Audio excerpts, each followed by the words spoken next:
All right. We started out last time with,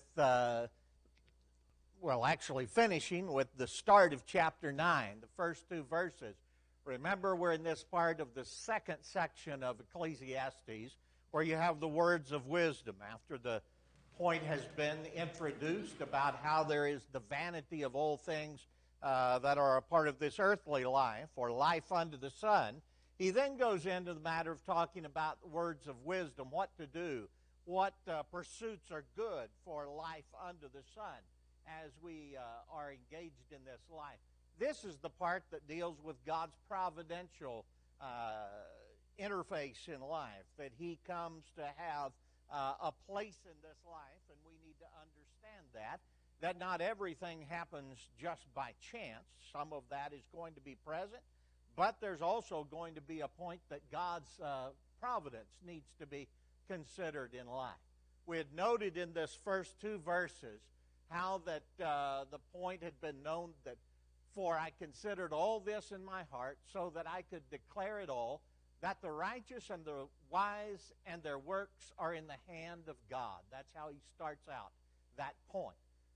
People know neither love nor hatred by anything they see before them.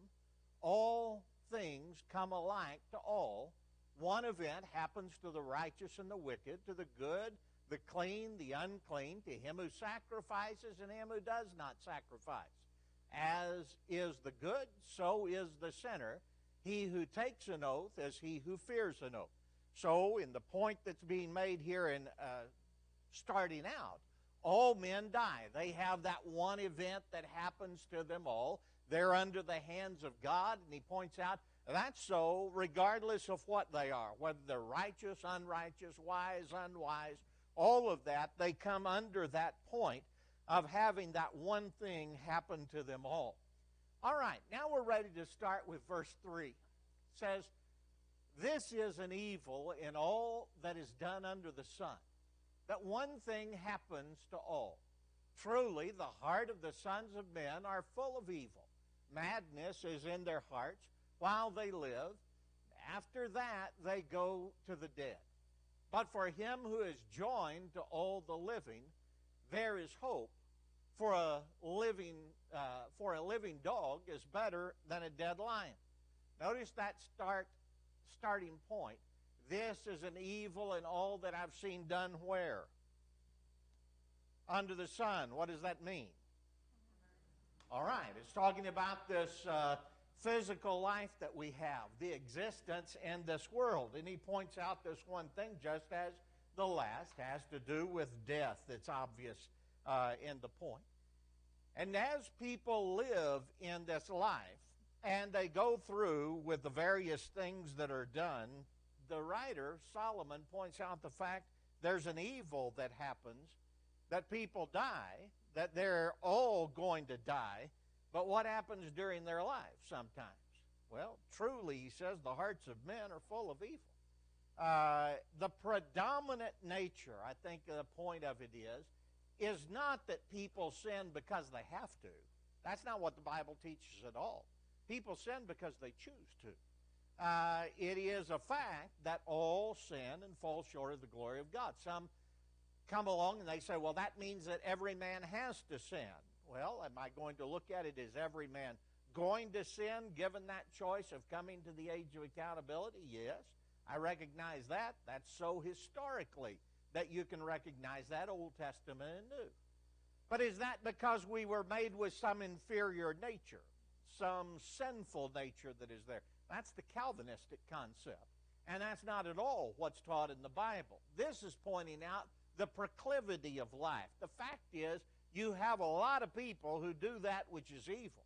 And when you go out and you see people in the day-to-day marketplaces and everywhere else where you go, what's the predominant thing that you see? Do you see deeds of righteousness, or do you predominantly see something else? You predominantly see that which is evil, and that's what's being pointed out here. That's just the facts that are there. He said madness is in the hearts while they live, and after that they go to the dead. Now, again, Is that saying everybody lives like that? Of course not. There are others who live righteously, and he's already noted that as well. But predominantly we see that, and as living in a way of sin and going to that one end, death, what's the obvious problem? What does Solomon see as the fact that takes place from that point? We're going against the very thing that God created us for. That's what he's going to deal with at the very end, that here's the end of the matter, all has been heard, fear God and keep his commandments. This is the whole of man. That whole of man, that reason for his existence, is not what the majority of people do. They're going to be involved in that which is contrary to God's will and contrary to the very thing that would be best for their nature. Anything else there? When you look at this next statement that is present, said, but for him, this one who goes to the place of death, for him who is joined to all the living, there's hope. What does that mean? Even that evil man, the one that does wicked, while he's still in this life, what might happen? All right. He might be transformed. He might change in that to do what is right. There's hope for him. He might come to understand that which is the will of God for his life. But what about somebody who's dead? There's not a second chance after death. We're going to be looking at this because this is one of the passages. If you ever have a study with a Jehovah's Witness, prepare for this particular chapter to be brought up. This is their passage that they want to try to go to say that when the dead, especially those who are wicked, when they die, they're ones who are just non-existent anymore. They go out of existence. They do not believe in a conscious punishment of the dead after this life, so that the wicked just go out of existence, as it's been put like Old Dog Grover, when they're dead all over. It's just being brought entirely out of a sense of being present. They just go into non-existence. Now, this passage is saying there's more hope for a living dog than a dead lion, or that's better for a living dog than a dead lion. What's that got to do with anything? Dead lion's supposed to have power, right? Nuh-uh, not after he's dead. Dead while he was living, there's that power, that king of the jungle then, but it doesn't take much of a dog to take on a dead lion. That's nothing at all. And so the point is, while one is still living, there's a time of hope. After that point of death, then you don't have that hope, because that existence is lived, it's completed, and you don't get a second time around. What does that automatically make you think must be wrong then, that's viewed, taught in much of the world? That you don't get a second time around.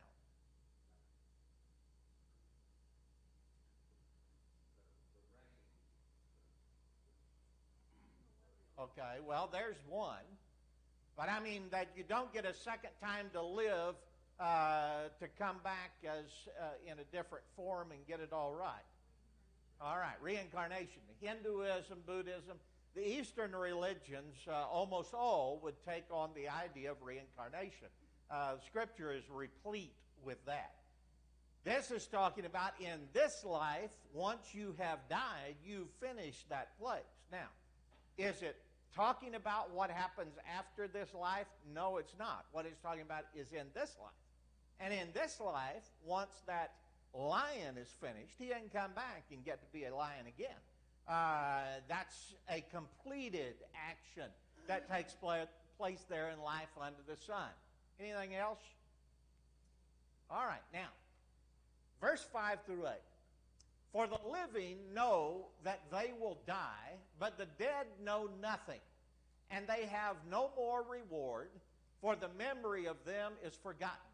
Also their love, their hatred, and their envy have now perished. Nevermore will they have a share in anything done under the sun. Go, eat your bread with joy, and drink your wine with a merry heart, for God has already accepted your works. Let your garments always be white, and let your head lack no oil. All right, back up there in verse 5. It says, the living know that they'll die, but the dead know nothing at all. They have no more reward. There's where your Jehovah's Witness usually centers in. Now, what is that talking about, that the dead know nothing at all? Is that saying there's no conscious existence after this life on earth? Okay. That point is under the sun, and that's where it's qualified with. That's the idea. Larry, did you have something? Okay, yeah. And that's the point that's made clear here. Verse 1 did that. It repeats this idea of what they're talking about is that which is under the sun. Now, they have no more reward in what sense? In life under the sun, if they've worked and they've become rich, are they going to be able to spend that? No. If they've got everything else, the wisdom that they've attained, or maybe the pleasure is any of that going to continue on in this life? No, not a bit of it. What they've done, and that's it, as far as in this life.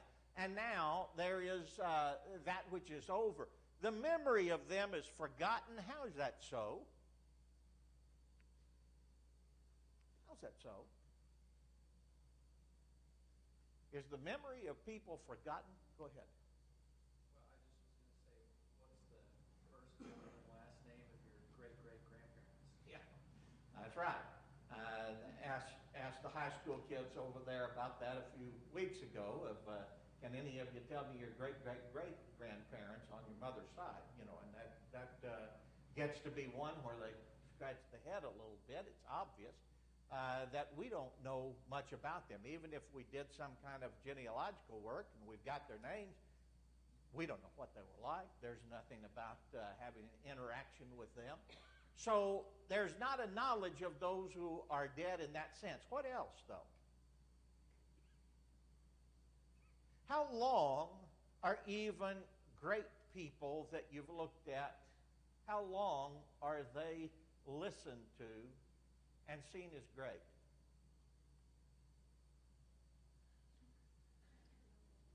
I'm one of these kids who thought that when Ronald Reagan came into office, that was great. That he happened to be one that I liked as far as politics. And I thought, man, he's going to change the world. It's going to change everything there. And some things, like there were changes. But how much is known about his policies, or that even thought about when we face something today? Minimal. Same thing goes for others as well. You have a very minimal way. There might be one thing that we remember, but overall, the memory of the dead, you go on, and what tends to be the action by a generation that comes on? How do they look at the previous generation? I think they're smarter. All right. That new generation, we're smarter than they were. They were a bunch of idiots. If they had done the right thing, we'd be better off than we are now, and so they can do it all better. And that's why we keep getting worse and worse, is that kind of a thought. But those kind of things that happen are ones that are obvious with regard to this life. You don't have there being a memory of those who are in the past. Also, their love, their hatred, and their envy have now perished. So for good or bad, these attitudes, the effect they had, they've now perished. Nevermore will they have a share in anything done where? Under the sun, or in this life. And so the idea is they've gone on, and there's not going to be a continuing effect that they have there. So what is, go ahead, Kurt. I'm just going to mention that it shouldn't irk me like it does, but I don't know who came up with the idea that when someone dies, they're looking down on their loved ones, but it's caught on, and you hear it continually.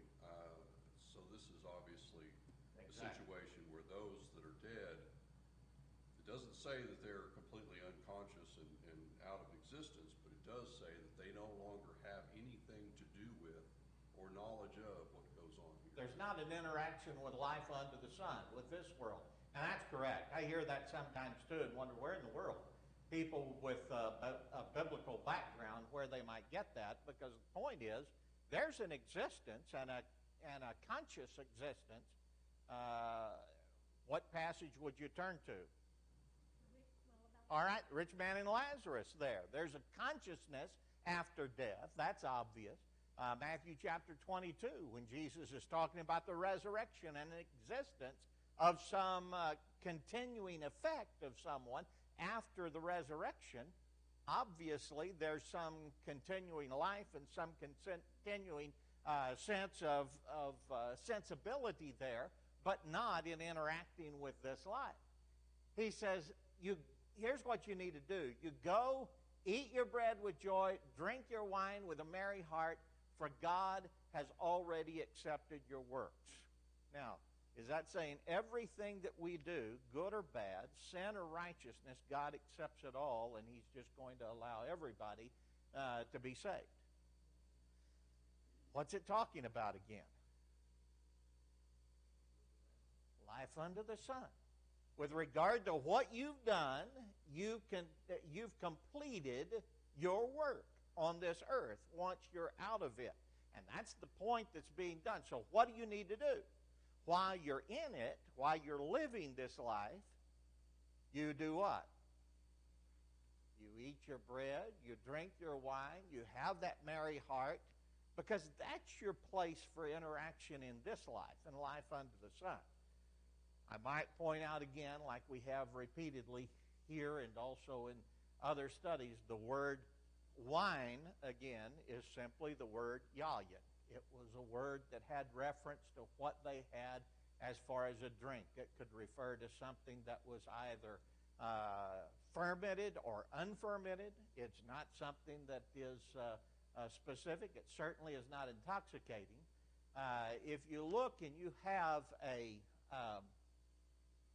what do they call that? Olive tree, and you hit the word wine there, in that one, what you'll see is it'll take you to a word yayin, and it'll tell you, and that's the right word, and it'll tell you that the definition is intoxicating wine. And what happened is, when you take a work that is over 100 years old, when it's no longer under copyright, which Strong's is not, anybody can change that if they want to. They include the definition that Strong's has, but they can excise part of it, or they can add something on it. It can be given as Strong's concordance and the definitions that are there. If you go back to the original Strong's, it did not say that, and it's pretty obvious. That's what you find in a lot of these works that are put out by a lot of the evangelical houses. They're almost all pushing this concept that wine ought to always be fermented. There's no problem with drinking that. The only problem is drinking that which is too much, to excess, or some kind of drunkenness. But you have to not understand much about biblical words to get that concept. You don't get that by having a fair translation and a fair interaction. In fact, twice in the Old Testament, you find the word yayin used of that which is within the grape. Now, I want to know something. Is that which is in the grape, is that intoxicating wine? Now, that's more often used with the word tirash, but it is used in that way with the word yayin as well, in an exceptional sense. So I can't tell by that word. And when somebody takes the position that we can drink what is an intoxicating beverage of our time, number one, the word does not refer to that. Number two, if I were to drink anything on the market, from beer, you name it, right on down the line, full-strength beer or anything below that, every bit of that would be classified as strong drink in the Old Testament term, the word shekar, and it's exclusive of that which is sinful. That's something that's only once used in a way of good, and that's on somebody who's dying. The idea is so that it's used as an analgesic there. No problem in a medicinal sense. But when you look at this idea that's out there many times of people trying to use a word and make it into something to say, this is what we're doing today, is we're doing this at going to a bar and drinking a wine or some cocktail or something, and that's the same thing that was in New Testament times or Old Testament times. They don't know anything about the practice, and I'd be glad to have a discussion with them anytime that they'd like, because it's obvious that that is not at all the concept. Anything like that of what people would drink today would be automatically classified as shekar, and it'd be condemned under the Bible. All right, I saw somebody had it. Jason, okay. I was listening to a thing about that this morning, that the word for wine was, if you drink fresh grape juice, it's wine. If you drink, something that's 3 days old or 4 days old, or the gel or that they made, wine.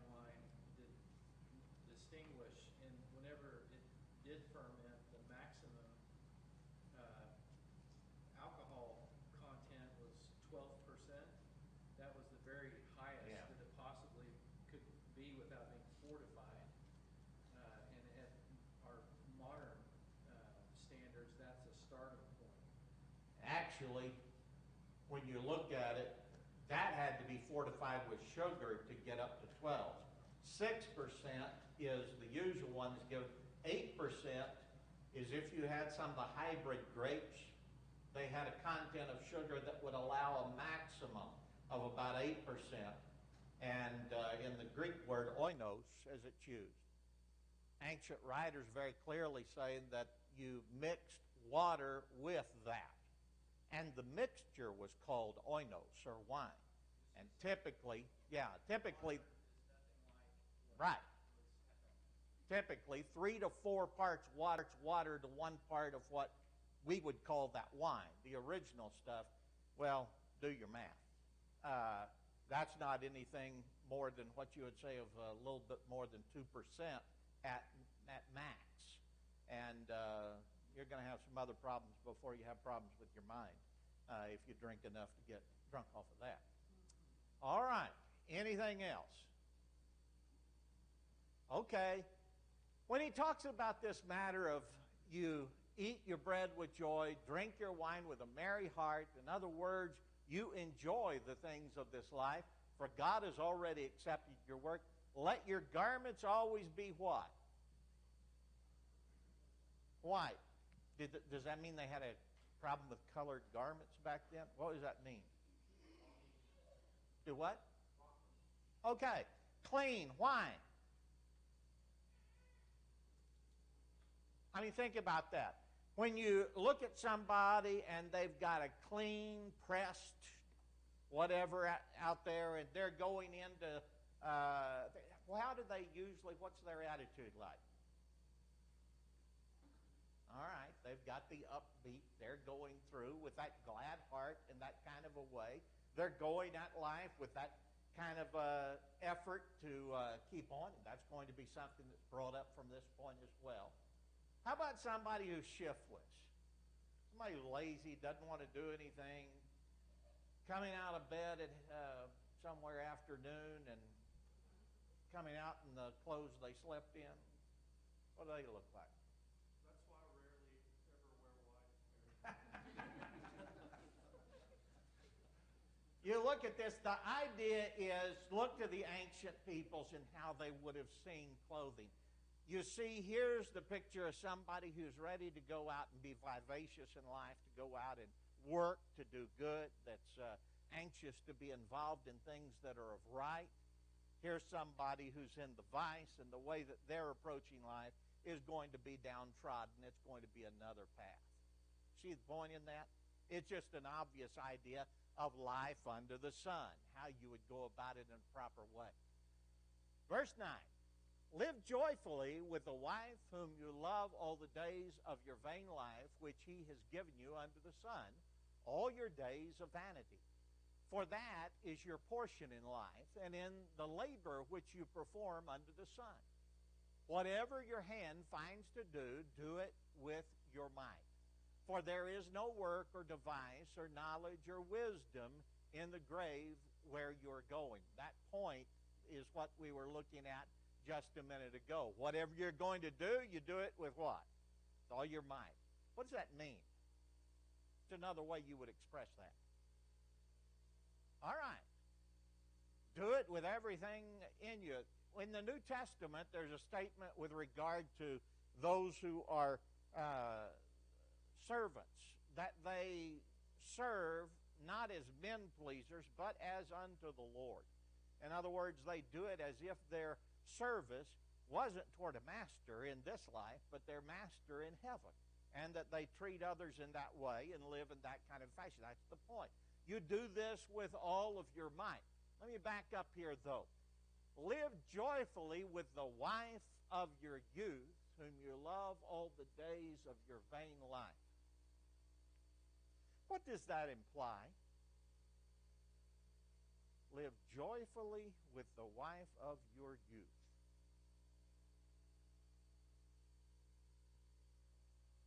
Okay? Does that sound like something that starts out with saying you can divorce them anytime you want to if you're not happy with a marriage? What else does it tell you?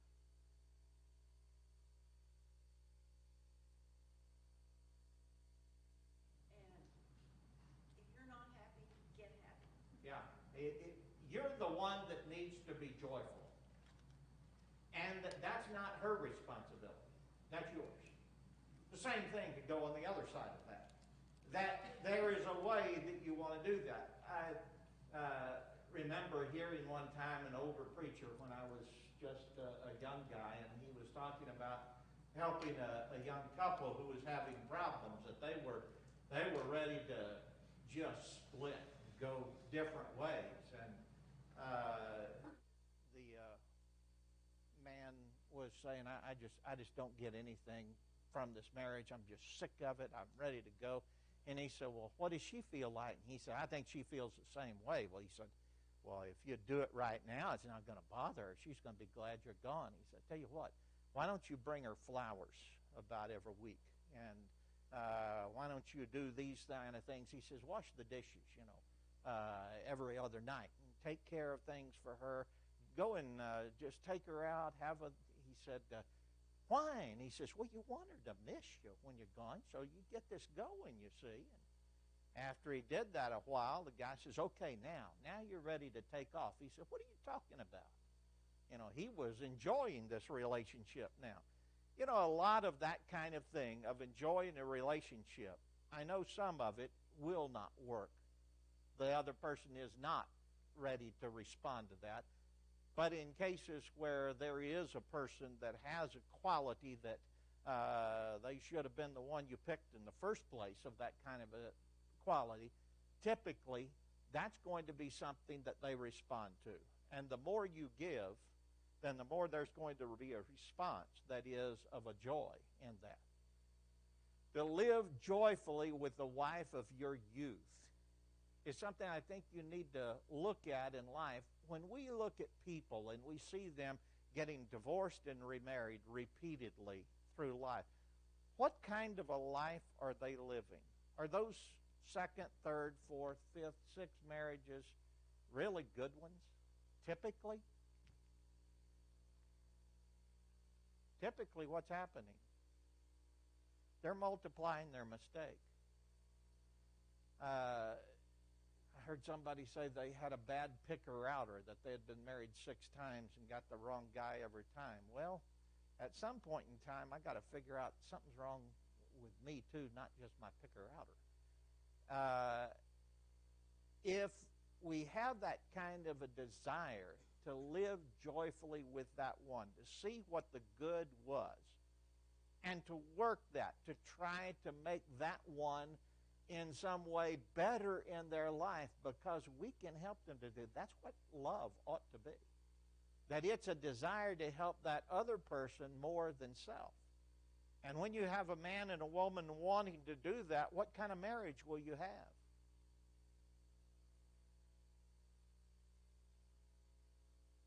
What do you think? All right. You're going to have one that's going to be a good marriage in that sort of way, because that's going to be the work, and there's going to be an effort put into it in that way. And that's seen as something that I have a personal stake in, that is there. You never have anybody who's able to have as good of a marriage in the end as someone who's gone through the hard times and the good times, all of it, and managed to get through everything together. You look at those two old people in their 70s, 80s, 90s, or beyond, who are married to one another and totally and completely in love with one another, and I tell you why. It's not because of some chemistry that was there. It's because of the two of them having invested something in that marriage and growing that marriage. And that's how that's done, to live joyfully with the wife of you. And nobody who comes along and is in a fourth or fifth or sixth marriage can ever have that good of a marriage. They may say, well, I had a good one on down the line or whatever. You can't possibly have as good of a marriage as the ones who go through life, who absolutely stick it out through difficult times and good times, and who've invested in one another. That's going to be the best one you can possibly have. And I tell you what, that's going to be the best thing for your children, too, for them seeing it. All right, there's my soapbox. Anybody else want to get on one? Go ahead.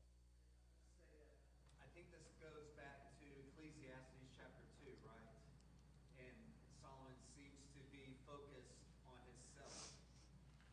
And if we're focused on ourselves, we're not going to have relationships. We're not going to have relationships with our spouse. We're not going to have relationships with ourselves. And most importantly, we'll never have a relationship with God. There's that fact that we need to be selfless. That is the concept that you have repeatedly there. Go ahead. We went to a seminar before we got married. One of the phrases that stuck with me all that time is that marriage is not finding the right person, it's being the right person. People that continue to think that there's someone out there that they need to go find are the ones that are never happy with the one they found. How people get to be engaged and married to one another in New Testament times predominantly? It was arranged in most all. That was definitely the case with almost everything you can see from the Old Testament time that was pointed out. While they may have had a say in something about that, typically it was the man, not the woman, that had a say, and even then, not the total say. Sometimes it was totally arranged. And yet those could be something that were happy, joyful, successful. Everything about that had to be so. Why? Not because it was some chemistry that was there that they happened to get right, but because it was recognized as a giving relationship, and helping the other was the thing that was seen above all else. Go ahead, Larry. Yeah, it actually still practiced some in like India and places like that. I had a customer who came in and a couple came in and they had an arranged marriage and they've been married like 40-something years. Yeah.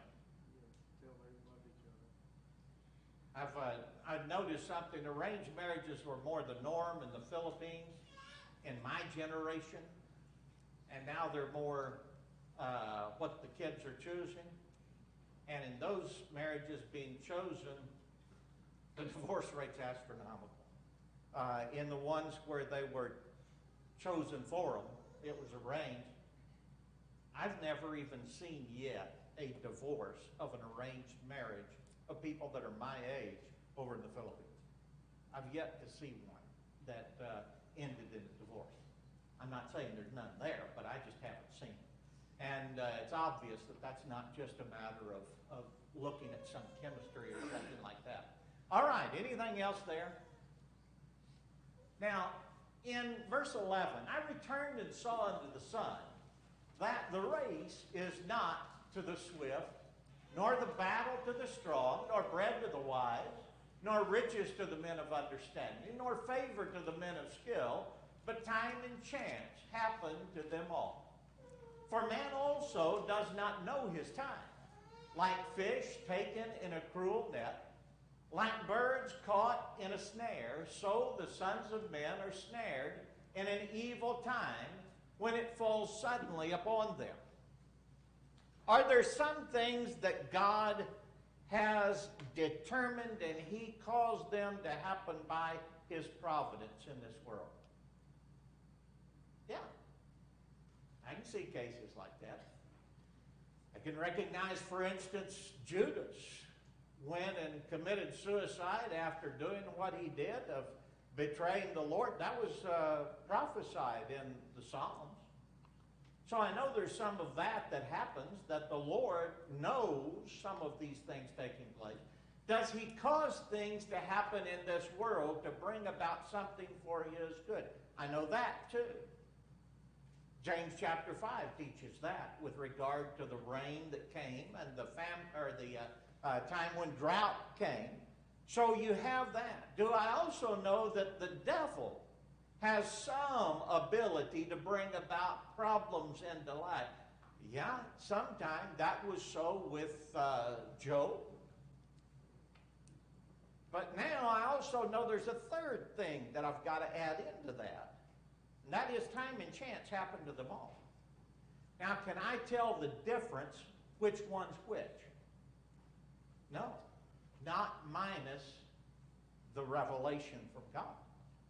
God reveals it. When somebody says, well, I'm able to determine all of that, you can do something that nobody in the Bible said they could do.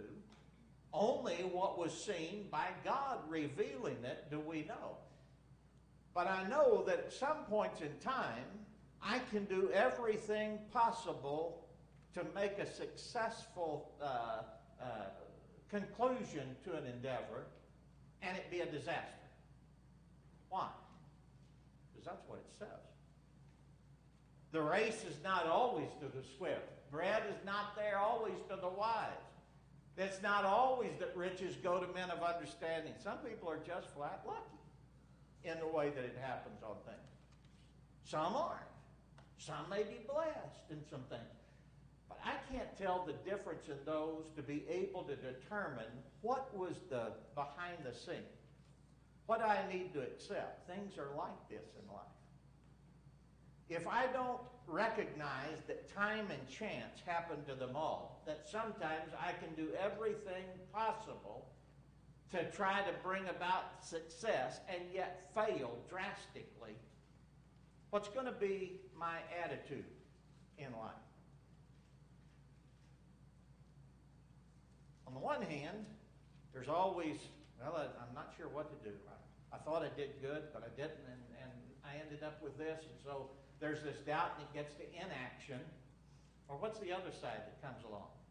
Ever heard the person say, you know, I prayed about this all the time, and still, this one that I prayed to live, they died, and therefore this is God's fault. And they blame God. I've seen that. We've got to understand there's another avenue in there that we need to recognize. But sometimes it isn't always up to me and how I do things for that to be there. One of the places, too, that we need to recognize that is in our teaching. A lot of times we'll try to teach somebody and it won't turn out well. They'll decide to not obey the gospel, and what do we say? Well, if I'd only done, I don't know that. You don't either. What I do know is that Paul and Jesus and those in New Testament times taught a number of people, and they weren't always ones that were successful in getting them to obey the gospel. I recognize there's other factors that are involved, and certainly that's so with regard to just the day-to-day things in life as well. Go ahead. I think, I guess a classic example is Cain and Abel, and God approaching Cain and trying to get him to, curb his anger. And obviously God was not successful in persuading him. Right. Other factors, like you said. trying to get Judah and Israel to turn around and do what's right. And yet, that's what happened. He did the very best he could. All right. Go ahead, Steve. Reminds me of when Jesus was talking in Matthew 5:45 that the sun rises on the evil and the just, and it rains on the just and the unjust. Correct. Those things happen. God has provided the world that has those. Sometimes blessings are totally undeserved entirely. They're not because of anything a person has done, but goodness happens to them despite that. All right. Anything else there?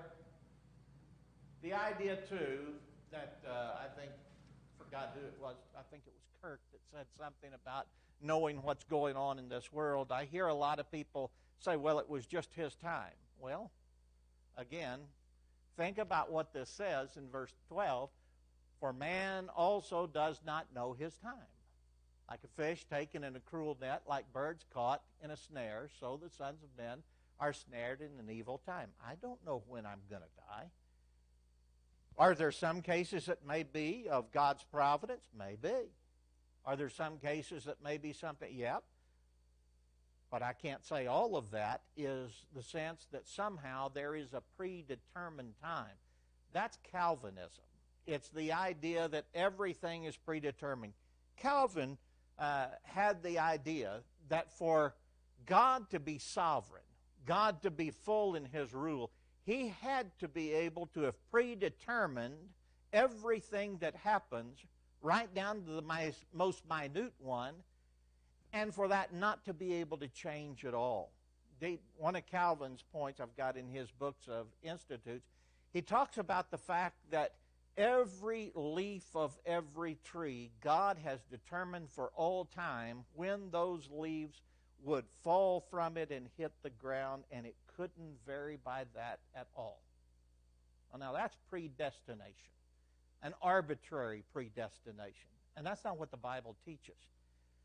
The idea that I have a time to die and my time's there and I go out and live foolishly and do whatever because, after all, it's either my time or it's not my time is not what the Bible teaches. These kind of things are there that I do not have that predetermined in this life. An evil time sometimes come along. Here are people going down and they speed down a road, and here's a righteous man driving, and a wicked man that's drunk hits him and kills him. Now, do I say God knew that that was his time to die? If I do, I don't have a passage to back it up at all. But if I recognize, I don't know what happened in that case. But I know that many times, at least is what this is pointed out, that sometimes it is a cruel accident where people are taken by that. And that's what's being dealt with here. All right. Go ahead, Scott. What better to live short and righteous than long and wicked in the end? Well, that would be true. And the longer I live, the more I recognize that. So, go ahead, Kirk. I've heard it said that Peter was the only one that was told that he would live to an old age, and that. What are your feelings on that? Well, the case was that was a misunderstanding. It's from the last chapter in the Gospel of John, and Jesus says, "What is it to you if he lives till I return?" And the statement got out from that Peter would live until Jesus returned, and in the final judgment. And no, that wasn't a true point at all, and it really didn't have to do with that I could understand at all. I thought I remember it was some other passage that said something that he would live to an old age. So I don't remember. In the early part of the Gospels, he would know that he would. When you're an old man, that probably is so. Yeah, that you have that and you'd have somebody bind you. Yeah, that's true. But typically, that's the last chapter of John that's being talked about when that comes up. Okay, go ahead. I'm a little confused. Is this one of those topics that we should probably just kind of not try and spend too much time trying to figure out if this is time or chance or God's providence? Exactly. All right. Yeah, because I can't figure that out. I don't know what happened there, and I leave that to God. And when somebody says they can figure it out, something's wrong. They're getting in on God's end of the stick, as some used to put it. And that's something that I have no ability to fathom that which God has not revealed. What God has revealed belongs to us. What He hadn't revealed is something that I just simply cannot know about. All right, anything else there? Okay, let's look at this last part. This wisdom I have also seen under the sun, and it seemed great to me. There was a little city with few men in it, and a great king came against it, besieged it, and built great snares against it. Now there was found in it a poor wise man, and he by his wisdom delivered the city. Yet no one remembered that same poor man. Then I said, wisdom is better than strength. Nevertheless, the poor man's wisdom is despised, and his words are not heard. Words of the wise, spoken quietly, should be heard rather than the shout of a ruler of fools.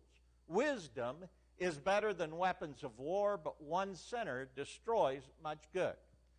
Now, again, this is like the Proverbs that are dealt with. Here's something that happens, and we see this general truth. It doesn't mean that it happens every single time.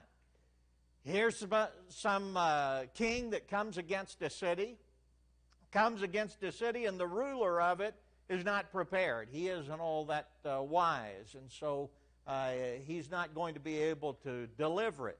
But who does? It's a poor wise man. Now, was that a good thing or a bad thing that poor wise man delivered that city? It's a good thing. Therefore, what do I need to understand about wisdom? Wisdom is better than weapons of war. That's the point down there.